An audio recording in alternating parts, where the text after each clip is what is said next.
A very special good evening to all of you. स्वागत है आपका हमारे चैनल स्टडी विद अभिमान में। आज मैं आप लोगों के लिए यूपी पॉलिटेक्निक एंट्रेंस एग्जाम 2021 के लिए साइंस में फिजिक्स के चैप्टर फर्स्ट का पार्ट 3 लेकर आया हूँ। तो चैप्टर का नाम क्या है? चैप्टर का नाम है मापन, जिसे हम इंग्लिश में बोलेंगे मेजरमेंट। तो इससे पहले मैंने इस चैप्टर के 2 पार्ट्स ऑलरेडी अपलोड कर दिए हैं, जहां पे मैंने आपको इस चैप्टर के कुछ most important theory parts cover up कराए हुए हैं। तो अगर अभी तक आप लोगों ने उन वीडियोस को नहीं देखा है तो उन वीडियोस की लिंक मैंने आप लोगों को डिस्क्रिप्शन में दे दी है, आप वहां से जाकर उन वीडियोस को देख सकते हैं। तो चलिए फिर आज की इस वीडियो को स्टार्ट करते हैं। तो आज की इस वीडियो में मैं आप लोगों को इस चैप्टर का एक most important topic cover up कराने वाला हूं, और ये टॉपिक आप लोगों का न्यूमेरिकल से रिलेटेड है, ध्यान रखिएगा। तो आज की वीडियो आप लोगों के लिए मोस्ट इंपॉर्टेंट होने वाली है। तो वीडियो को स्टार्ट करने से पहले मैं आप लोगों को बता दूं कि मैं आप लोगों के पूरे एंट्रेंस एग्जाम की प्रिपरेशन करवाने वाला हूं, वो भी एकदम फ्री में। आपको कुछ नहीं करना, बस चैनल को सब्सक्राइब कर लेना है और अपनी स्टडी स्टार्ट कर लेनी है। और जैसा कि मैंने आप लोगों से कहा है कि मैं बहुत जल्द अपने दूसरे चैनल पर भी पॉलिटेक्निक एंट्रेंस एग्जाम के लिए क्लासेस स्टार्ट करने वाला हूं। तो जिन लोगों ने अभी तक हमारे दूसरे चैनल को सब्सक्राइब नहीं किया है तो उस चैनल की लिंक मैंने आप लोगों को डिस्क्रिप्शन में दे दी है, आप वहां से जाकर उस चैनल को सब्सक्राइब कर सकते हैं।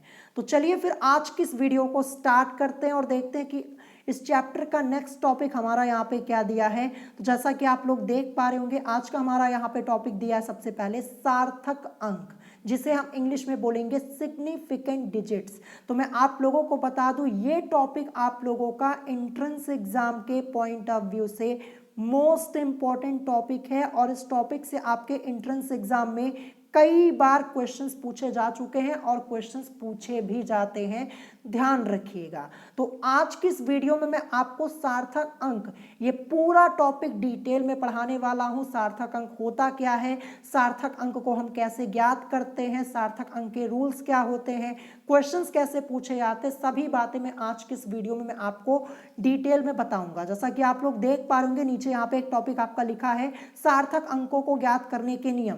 तो सार्थक अंक ज्ञात करने के लिए कुछ रूल्स होते हैं, वो रूल्स आपको पता होंगे तो आप सार्थक अंक से रिलेटेड सभी क्वेश्चंस को, न्यूमेरिकल्स को आसानी से सॉल्व कर पाएंगे। तो चलिए सबसे पहले मैं आपको यहाँ पे सार्थक अंक बता देता हूं, आखिर सार्थक अंक होता क्या है। तो यहाँ पे लिखा है सार्थक अंक, जिसे हम इंग्लिश में बोलते हैं सिग्निफिकेंट डिजिट्स। तो यहाँ पे लिखा हुआ सबसे पहले कि किसी माप को जितने अंकों में शुद्ध रूप में प्राप्त किया जा सकता है, अर्थात उन अंकों की संख्या को जिनके द्वारा किसी राशि को निश्चित रूप से व्यक्त किया जा सकता है, सार्थक अंक कहलाते हैं, यानी सिग्निफिकेंट डिजिट्स कहलाते हैं।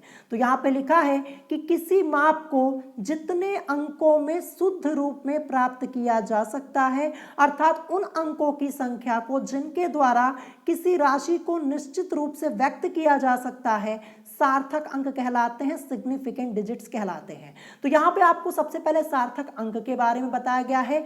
अब नेक्स्ट टॉपिक हम यहाँ पे देखते हैं सार्थक अंकों को ज्ञात करने के नियम। ये टॉपिक आप लोगों का मोस्ट इंपॉर्टेंट टॉपिक है, ध्यान रखिएगा, और यहीं से आपके एंट्रेंस एग्जाम में क्वेश्चंस पूछे आते हैं। तो सबसे पहले अभी मैं आपको रूल भी बताऊंगा और ये भी बताऊंगा कि किस टाइप के क्वेश्चंस आपके पूछे जाते हैं। तो इंग्लिश में इसे हम क्या बोलेंगे, इंग्लिश में इसे बोलेंगे rules to determine the significant digits. तो चलिए देखते हैं सार्थक अंकों को ज्ञात करने के क्या क्या नियम होते हैं, क्या क्या रूल्स होते हैं। तो सबसे पहला रूल यहाँ पे क्या दिया, सबसे पहला रूल यहाँ पे लिखा है कि सभी अशून्य अंक सार्थक अंक होते हैं। क्या लिखा है, सभी अशून्य अंक सार्थक अंक होते हैं। अब अशून्य अंक से हमारा मतलब क्या हो जाएगा, अशून्य अंक से हमारा मतलब हो जाएगा 1 2 3 4 5 6 7 8 9, ये सब कैसे अंक होते हैं, ये सब अशून्य अंक होते हैं, ध्यान रखिएगा, ठीक है। यही हमारा यहाँ पे अशून्य अंक से मतलब होगा। यहाँ पे जीरो नहीं आएगा, ध्यान रखिएगा, जीरो यहाँ पे नहीं आएगा। जीरो क्या होता है, जीरो को हम शून्य बोलते हैं ना, तो ये तो अशून्य अंक होगा नहीं, तो जीरो को हम सार्थक अंक में यहाँ पे काउंट नहीं करेंगे। इस रूल के बेसिस पर ध्यान रखिएगा, क्योंकि यहाँ पे क्या लिखा है कि सभी अशून्य अंक सार्थक अंक होते हैं, ध्यान रखिएगा। तो चलिए मैं आपको इसका एग्जाम्पल समझा देता हूं, तो अभी आपका सारा डाउट यहाँ पे क्लियर हो जाएगा। तो यहाँ पे सबसे पहले एग्जाम्पल आपका क्या दिया, जैसा कि आप लोग देख पा रहे होंगे, यहाँ पे लिखा है 0.3648, ये आपका यहाँ पे दिया गया। अगर आपसे पूछा जाए कि 0.3648 में सार्थक अंकों की संख्या कितनी होती है, तब आपका आंसर क्या होगा। तो देखिए यहाँ पे रूल क्या कह रहा है कि सभी अशून्य अंक सार्थक अंक होते हैं। तो यहाँ पे सबसे पहले आपका 0 दिया है, यानी शून्य दिया है, तो शून्य ये तो आपका यहाँ पे सार्थक अंक होगा नहीं, ये तो यहाँ पे पहले ही कैंसिल हो गया, तो ये आपका सार्थक अंक नहीं होगा। अब 0 के बाद लगा है पॉइंट और फिर उसके बाद लिखा है 3648। तो जो 3648 है ये कैसे अंक है, ये अशून्य अंक है। कैसे अंक है, ये अशून्य अंक है। तो ये सभी अंक क्या हो जाएंगे, ये सभी अंक आपके यहाँ पे सार्थक हो जाएंगे। यानी यहाँ पे 0.3648 में 3648 ये आपके अशून्य अंक है, तो यही चारों अंक आपके यहाँ पे सार्थक हो जाएंगे। यानी 0.3648 में सार्थक अंकों की संख्या कितनी हो जाएगी, 1 2 3 4, यानी यहाँ पे 4 सार्थक अंक हैं। 0 को हम यहाँ पे नहीं लेंगे, क्योंकि 0 क्या है, ये तो शून्य है, ये शून्य अंक है, तो ये तो होगा नहीं। तो यहाँ पे 0.3648 में सार्थक अंकों की संख्या 4 हो जाएगी। आई होप आपको यहाँ पे पहला रूल समझ में आ गया होगा। फर्स्ट रूल मैंने आपको यहाँ पे डिटेल में समझा दिया है। अब चलिए इसके बाद देखते हैं सेकेंड रूल यहाँ पे क्या दिया है।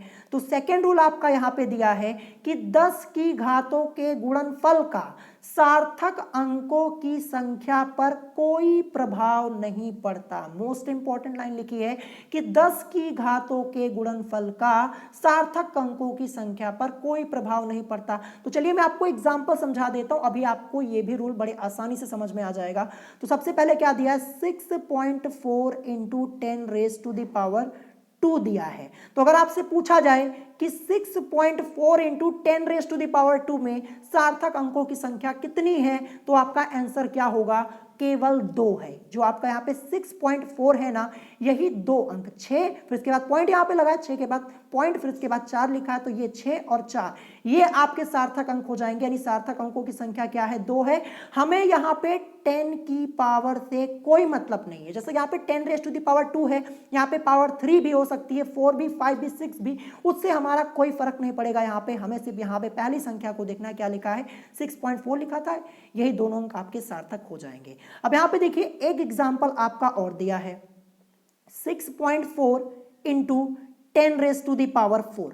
अब यहाँ पे देखेंगे, यहाँ पे सार्थक अंकों की संख्या कितनी हो जाएगी, तो यहाँ भी सार्थक अंकों की संख्या 2 होगी। केवल यह 6 जो आपका दिया है, फिर पॉइंट लगा, फिर यहाँ पे 4, यानी 6 और 4 ये दोनों अंक आपके सार्थक अंक है। तो यहाँ भी सार्थक अंकों की संख्या 2 है।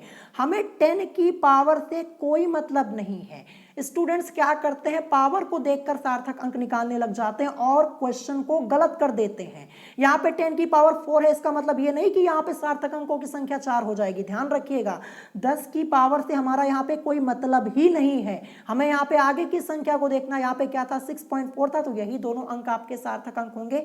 10 की घात से हमारा कोई मतलब यहाँ पे नहीं होगा, यानी इसमें भी सार्थक अंकों की संख्या 2 ही है। ध्यान रखिएगा, तो यही यहाँ पे लिखा हुआ है कि 10 की घातों के गुणनफल का सार्थक अंकों की संख्या पर कोई प्रभाव नहीं पड़ता। जैसे 6.4 into 10 raise to the power 2 तथा 6.4 into 10 raise to the power 4 में सार्थक अंकों की संख्या जो आपकी है 2 ही है। दोनों में आपके 2 सार्थक अंक हैं। यहाँ पे देखिए, पहले में ये दोनों हो जाएंगे और दूसरे में ये दोनों सार्थक अंक हो जाएंगे। 10 की घात से हमारा यहाँ पे कोई मतलब नहीं है। तो आई होप आपको ये दूसरा रूल यहाँ भी अच्छे से समझ में आ गया होगा। अब चलिए अगला रूल देखते हैं, तीसरा वाला।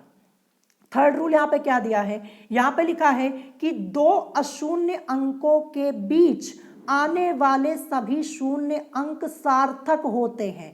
अशून्य अंक से हमारा मतलब 1 2 3 4 5 6, ये सब कैसे अंक होते हैं? ये सब अशून्य अंक होते हैं, ध्यान रखिएगा। तो क्या लिखा है यहाँ पे कि दो अशून्य अंकों के बीच आने वाले सभी शून्य अंक सार्थक अंक होते हैं, यानी जो दो अशून्य अंकों के बीच आपके शून्य अंक आएंगे वो भी आपके सार्थक अंक हो जाएंगे, ध्यान रखिएगा। मैं आपको एग्जांपल समझा देता हूं, अभी आपका सारा डाउट यहाँ पे क्लियर हो जाएगा। तो एग्जांपल के तौर पे आपका दिया है 5 0, फिर यहाँ पे पॉइंट लगा है, फिर उसके बाद 0 0 2, ये आपका है, ठीक है, ये आपका लिखा हुआ है। तो देखिए यहां पे दो अशून्य अंकों के बीच में आपके ये शून्य अंक आ रहे, देखिए ये 5 और ये 2, ये कैसे अंक हैं? ये आपके अशून्य अंक हैं। और रूल यहां पे क्या लिखा है कि दो अशून्य अंकों के बीच आने वाले सभी शून्य अंक सार्थक अंक होते हैं। तो दो अशून्य अंकों के बीच आपका ये 0 ये 0 ये 0 आ रहा है, तो ये तीनों भी जो ये तीनों 0 आपके दिए, ये तीनों अंक जो आपके दिए गए हैं ये भी आपके सार्थक अंक हो जाएंगे इस रूल के बेसिस पे। यानी 50.002 में सार्थक अंकों की संख्या कितनी हो जाएगी? 1 2 3 4 5। यहाँ पे टोटल 5 सार्थक अंक हैं, तो यहाँ पे 50.002 में सार्थक अंकों की संख्या क्या हो जाएगी? 5 हो जाएगी। और अभी मैंने आपको सबसे पहला रूल क्या पढ़ाया था कि सभी अशून्य अंक सार्थक अंक होते हैं, और मैंने आपको एग्जांपल क्या बताया था 0.3648 में। तो देखिए यहाँ पे ये जो 0 आपका आ रहा है, यहाँ पे क्या था 0.3648 था ना, तो ये जो 0 आ रहा है क्या ये आपका दो अशून्य अंकों के बीच में है? नहीं है ना, ये तो यहाँ पे अकेले आपका 0 आ रहा है, ये तो अशून्य अंकों के बीच में है नहीं। और जो अभी नीचे ये मैं आपको तीसरा रूल बता रहा हूं, यहाँ जो आपका ये 3 0 जो आ रहा है ये दो अशून्य अंकों के बीच में आ रहा है, इसीलिए ये आपका यहाँ पे क्या हो गया? सार्थक अंक हो गया। और जो पहले आपका जो यहाँ पे 0 आया था पहले वाले रूल में, ये आपका सार्थक अंक नहीं हुआ था। तो आई होप आपको ये रूल यहाँ पे तीसरा वाला रूल भी समझ में आ गया होगा।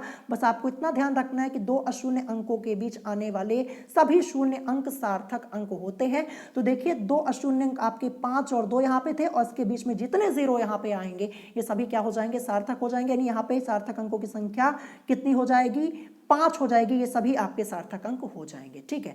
तो आई होप आपको यहाँ पे ये तीसरा रूल भी समझ में आ गया होगा। अब चलिए नेक्स्ट देखते हैं, अगला रूल हमारा यहाँ पे क्या दिया? अगला रूल आपका यहाँ पे दिया है यदि दशमलव बिंदु के पूर्व अशून्य अंक नहीं है, अशून्य अंक से मतलब 1 2 3 4 5 6 7 8, ठीक है। तो यदि दशमलव बिंदु के पूर्व अशून्य अंक नहीं है तो दशमलव के तुरंत बाद के शून्य अंकों को छोड़कर सभी अंक सार्थक होते हैं।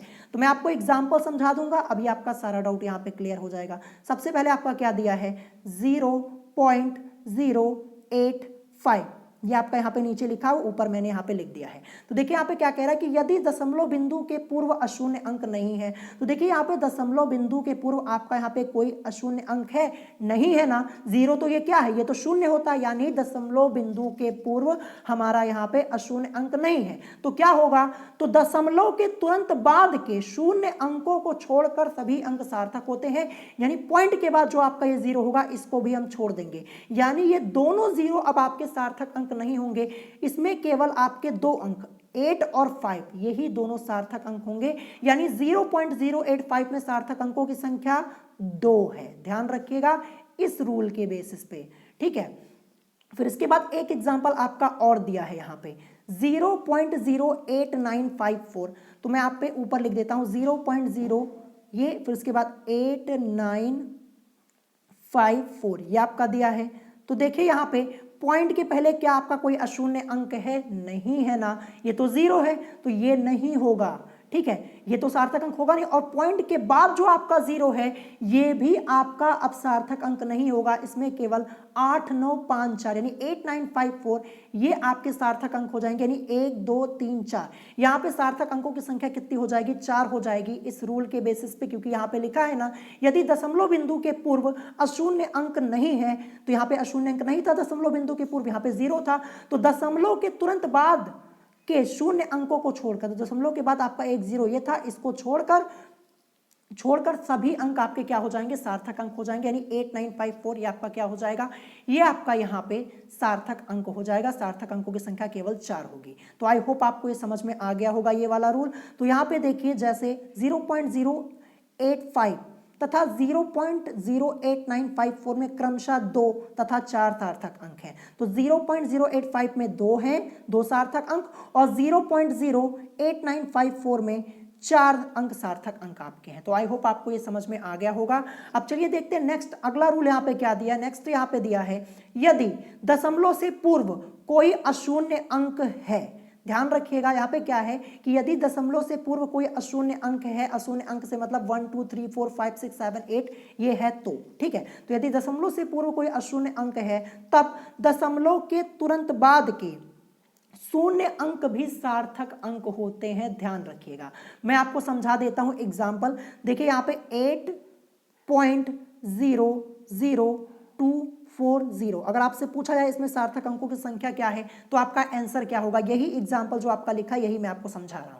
तो देखिए यहाँ पे क्या लिखा है, यदि दशमलव से पूर्व कोई अशून्य अंक है, तो देखिए यहाँ पे पॉइंट के पहले आपका यहाँ पे 8 है, तो 8 कैसा अंक है, ये तो अशून्य अंक है ना, ठीक है, यह शून्य अंक है, यानी दशमलव से पूर्व हमारा यहाँ पे अशून्य अंक आ रहा है, तब दशमलव के तुरंत बाद के शून्य अंक भी सार्थक अंक होते हैं। अब इसके बाद 8 पॉइंट के बाद जितने जीरो आपके हैं ये भी क्या हो जाएंगे, सार्थक अंक हो जाएंगे इस रूल के बेसिस पे, यानी 8.00240 में सार्थक अंकों की संख्या कितनी हो जाएगी, 1 2 3 4 5 6, यानी ये सभी आपके यहाँ पे सार्थक अंक हो जाएंगे। यानी यहाँ पे सार्थक अंकों की संख्या कितनी हो जाएगी, 6 हो जाएगी इस रूल के बेसिस पे। तो आई होप आपको ये रूल समझ में आ गया होगा।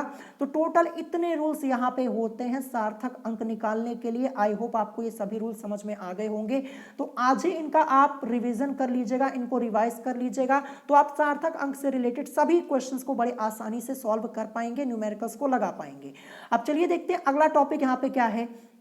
यहाँ पे लिखा हुआ है गणनाएं करने के नियम।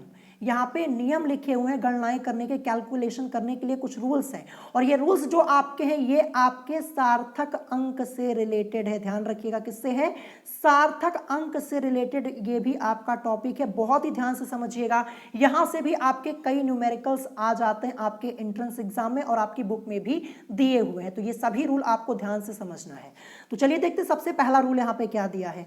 सबसे पहला रूल यहाँ पे लिखा है कि विभिन्न मापों को जोड़ते अथवा घटाते समय प्रत्येक माप में दशमलव के बाद उतने ही सार्थक अंक रखने चाहिए जितने कि दशमलव के बाद सबसे कम अंकों वाली मापों में है। तो देखिए ये लाइन अभी आपको यहाँ पे समझ में नहीं आएगी, मैं आपको एग्जांपल यहाँ पे समझाने जा रहा हूँ, तो अभी आपका सारा डाउट यहाँ पे क्लियर हो जाएगा और ये लाइन भी आपको समझ में आ जाएगी। तो चलिए देखते हैं यहाँ पे क्या लिखा है। यहाँ पे लिखा है कि माना हमारे पास लंबाई की 3 मापें 34.8 सेंटीमीटर, 1.324 सेंटीमीटर तथा 0.71 सेंटीमीटर है, तब इनका सार्थक अंकों में योग क्या होगा ये हमें यहाँ पे निकालना है। तो ध्यान रखिएगा, सार्थक अंकों में निकालना है, डायरेक्ट नहीं कि आप ऐसे इसको जोड़ दें, ऐसा नहीं होता है, सार्थक अंकों में हमें निकालना है। तो अब हम यहाँ पे क्या करेंगे, तो देखिए जो तीनों माप हमें यहाँ पे दी गई हैं, हमारे पास लंबाई की 3 मापें हैं, एग्जाम्पल के तौर पर यहाँ पे हमें 3 मापें दी गई हैं। तो 3 मापें, ये पहली माप ये, दूसरी ये, तीसरी ये। अब तीनों मापों में हम ये देखेंगे कि किस में पॉइंट के बाद सबसे कम सार्थक अंक है। ये हमें देखना है कि दशमलव के बाद किस में सबसे कम सार्थक अंक है। तो देखिए पहले में देखिए 34.8 ये आपका लिखा हुआ है ना, तो इसमें देखिए दशमलव के बाद आपका केवल एक अंक 8 जो है ये सार्थक अंक है, केवल एक ही अंक आपका यहाँ पे आ रहा है। और फिर इसमें देखिए दूसरे में 1.324, इसमें पॉइंट के बाद 3 है, यहाँ पे 3 अंक आपके सार्थक आ रहे हैं। और फिर इसके बाद ये तीसरे में देखिए 0.71 में यहाँ पे दशमलव के बाद 71, ये 2 अंक, ये 2 आपके सार्थक अंक आ रहे हैं। तो देखिए पहले में आपका कितना आ रहा है, पहले में केवल एक ही सार्थक अंक दशमलव के बाद आ रहा है, ठीक है, एक ही अंक आपका दिया हुआ है। तो इसी को हम बेस ले लेंगे जिसमें सबसे कम सार्थक अंक आ रहा है, जिस माप में पॉइंट के बाद, इसी को हम लेंगे और इसी के बेसिस पे इन दोनों को हम लिखेंगे। मैं आपको समझाता हूं डिटेल में। देखिए तो हमने यहाँ पे 34.8 को बेस ले लिया, ठीक है। तो सबसे पहले मैंने यहाँ पे 34.8 को लिख दिया, ठीक है, क्योंकि इसमें पॉइंट के बाद सबसे कम आपका सार्थक अंक आ रहा था, सबसे कम संख्या यहाँ पे थी पॉइंट के बाद 34.8, एक ही संख्या आपकी पॉइंट के बाद है। इसके बाद देखिए 1.324 में 3 थी, तो यहाँ पे इसको हम बेस नहीं ले सकते क्योंकि इसमें 3 सार्थक अंक आ रहे हैं पॉइंट के बाद, और फिर यहाँ पे तीसरी माप थी, इसमें 2 सार्थक अंक आ रहे हैं पॉइंट के बाद, 2 संख्याएं हैं, तो इसको भी नहीं ले सकते। जो सबसे कम आएगा पॉइंट के बाद, जिस माप में सबसे कम सार्थक अंक आ रहा है, सबसे कम संख्या आपकी जहां पे आ रही पॉइंट के बाद, उसी को हम यहाँ पे ले लेंगे।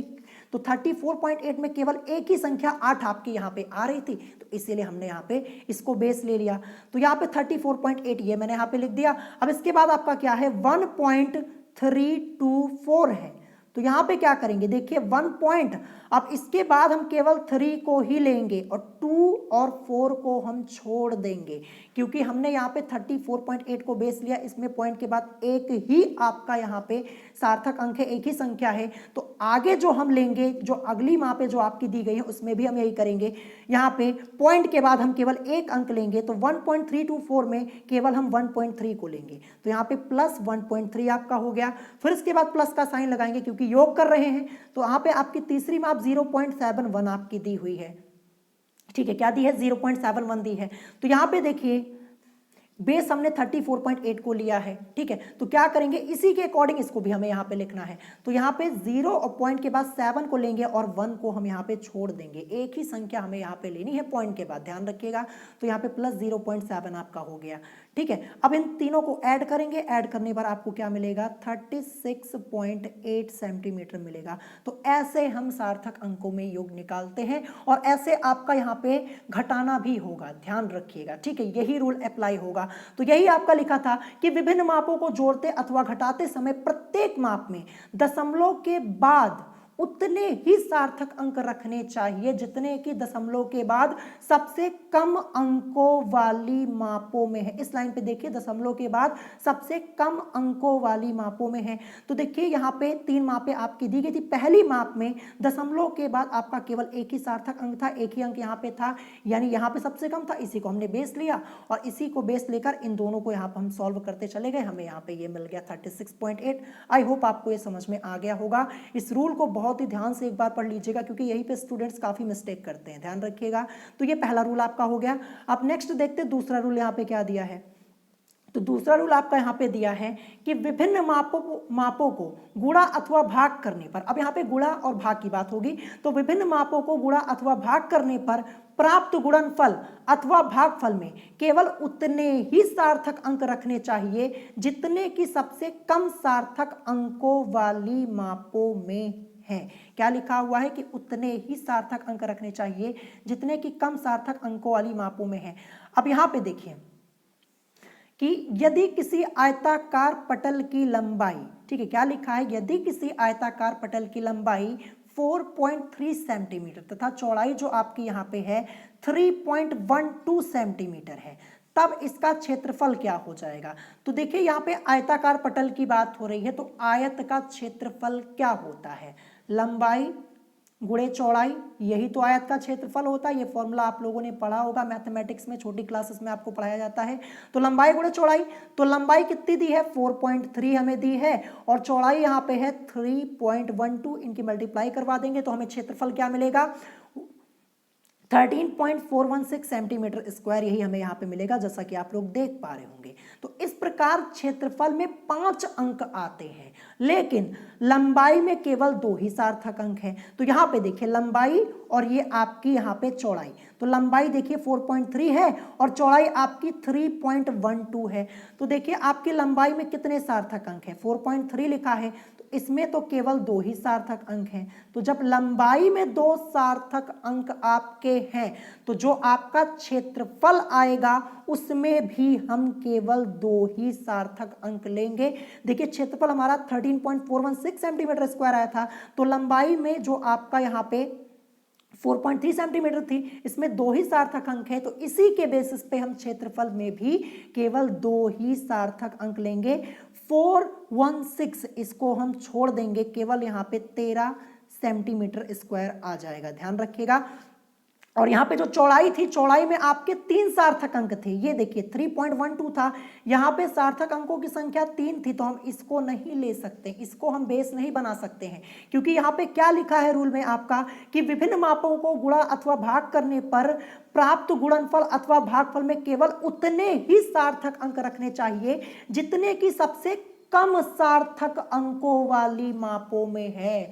तो यहां पे किस माप में कम सार्थक अंक था? 4.3 में था ना, 2 ही यहां पे था, तो इसी को हम बेस ले सकते हैं क्योंकि कम की बात हो रही है, कम सार्थक अंकों वाली मापों में है, इसकी बात हो रही है। तो इसमें 2 ही सार्थक अंक आपके थे, और जबकि यहाँ पे आपका जो चौड़ाई थी, चौड़ाई में यहाँ पे 3 सार्थक अंक थे, तो 3 को तो हम ले ही नहीं सकते, 3 सार्थक अंक यहाँ पे थे ना, ये 1 2 3 तीनों आपके सार्थक अंक है, तो इसको नहीं ले सकते, हमें कम वाले को लेना जिसमें कम सार्थक अंक है। तो यहाँ पे लंबाई में कम सार्थक अंक था, इसीलिए हमने इसको बेस लिया। तो देखिए हमने क्षेत्रफल निकाला तो हमें क्या मिला था? 13.416 मिला हुआ था। तो यहाँ पे लंबाई में 2 ही सार्थक अंक है, इसीलिए हमारा क्षेत्रफल में भी हम केवल 13 को लेंगे और ये 416 को छोड़ देंगे, यानी 13 सेंटीमीटर स्क्वायर, यही आपका यहाँ पे इसका आंसर हो जाएगा। ठीक है, ध्यान रखिएगा। तो ऐसे यहाँ पे गुणा और भाग में किया जाता है। आई होप ये भी आपको समझ में आ गया होगा, और जब मैं आपको इससे रिलेटेड क्वेश्चन सॉल्व कराऊंगा ना, तो वहाँ पे आपको वैसे ही समझ में आ जाएगा। ठीक है, तो ये आपके कुछ रूल थे कैलकुलेशन से रिलेटेड, जो कि आपके सार्थक अंक से रिलेटेड थे।